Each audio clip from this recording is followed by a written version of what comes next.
the highest level of performance. But if you've decided you can't do anything about the anxiety, you actually would do better to crank up your anxiety while you study, among other things, and so that you would have some congruence effects working on your side. I'm talking about like if you can't control your anxiety, you're just like living in it and just trying to survive. Well, you could psych yourself up for studying, highly anxious study. I don't recommend it as the best way to go, but it's possible. And then the first part is that there's been issues about how much the effort that goes into the task influences the use of emotion and thinking and the infusion of emotion and thinking, and also how much of what you see about emotion infusion into thinking in later life is actually because there is age-related cognitive decline, and people can't do it otherwise. At both young and old age, for example, in decision-making, there's some very beneficial roles for emotion and decision-making.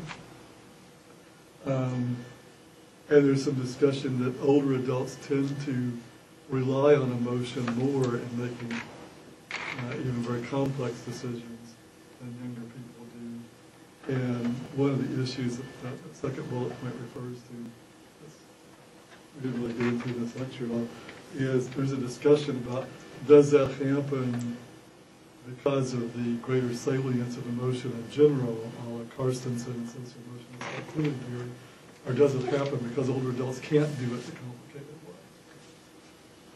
And there's evidence with younger people too that you're like, when you're really stressed out or you're really tired or otherwise you're not at peak cognitive performance, you also rely a lot more on emotion for making decisions. And not relying on emotion at all actually turns out to also lead to very bad decisions. But only relying on emotion to make decisions depends on the decision, how well that works. Yeah. Do you know anything on death anxiety? Or how that plays a part of a little, but that's almost entirely been separate from this. It'd be interesting actually to apply some of these ideas and try to put the two together.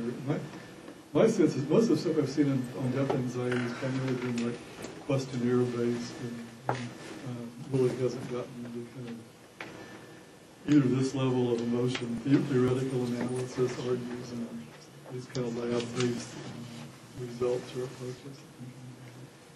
And I don't know what they would do with socio-emotional selectivity theory. It seems like it's pointing in different directions. It just seems to me that just kind of day-to-day logic, that it's the wearing off of the novelty of these experiences for older people, and that they recall, whether it's an exact recall or they recall the gist or that they've been through something like this before, that it's not novel to them anymore, of the better way to handle it. And so it takes the emotions down, and it also makes a different type of decision-making anyways.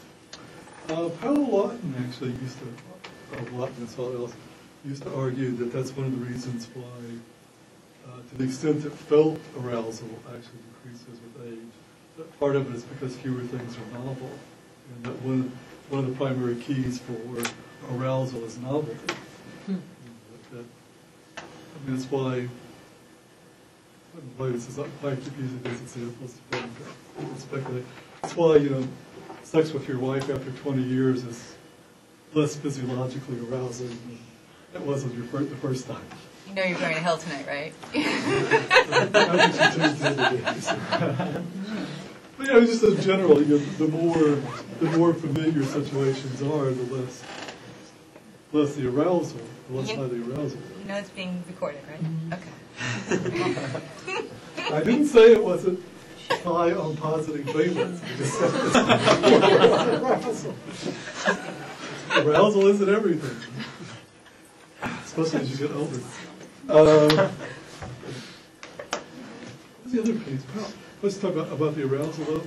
He also used to argue that might be part of the reason why there might be some dampening of positive valence experience, to the extent that you're And actually, this gets really tricky as an issue about happiness, but to the extent that your ideas about happiness have to do with positive valence plus arousal, that there may be some loss in happiness with aging, or why that the whole description of range about that might come down some, as opposed to, but conceptually, and I think in reality, there's also low arousal, positive valence, emotion. I think by the time you get into the ages that we're talking about, there are so many highs and there are so many lows, and you realize that there's a following high or a following low, that you've just literally mellowed out. That's the novelty. People get is that you know that I think it's something else is around the corner. I think it's a will rather than a can't. Well, there's increasing level of kind of vendors on that. Well, yeah, I think everybody knows at this point. There's still a discussion of maybe to some extent you do more of this because you don't have the full level of cognitive capacity that you place. And the other side of it is younger people have to, because you have less experience and because everything is new when you're young, you have no choice but to operate closer to maximum level of cognitive capacity and analyze things through for the first time. Any questions about emotion and stuff? One thing I wanted to say about the exams, and I end up saying this at about this point in the class every year with these kind of questions, whether they come up in papers or exams. Not all of you. I mean, some of you kind of moved away from the 65 limit thing, but there's a lot of people sort of keep focusing in on 65 as an age limit when age limits are under discussion. And one of the things that 65, as you probably already know from gerontology history training, is just something that Otto von Bismarck came up with in 19th century Germany. Right? He pulled it out of thin air. So there's nothing magical about that number. And one of the things I think that one of the ways of applying the gerontological knowledge in novel ways would be to think about what age limits you might want. And I do think some people make very compelling cases about why presidents are so highly selected that you don't have to think about the group effects. Personally, I think some of you are overly optimistic about the American voting public, but that's another story. But my main point, you might, some of you are arguing the results in a way that might in fact point to an age limit, but it might be a very high age limit. And so the age limit wouldn't have to be 65 or 70. You might want an age limit at 80 or 90, something up there is a possibility. And going the other way, one or two people sort of pushed a little bit in this direction.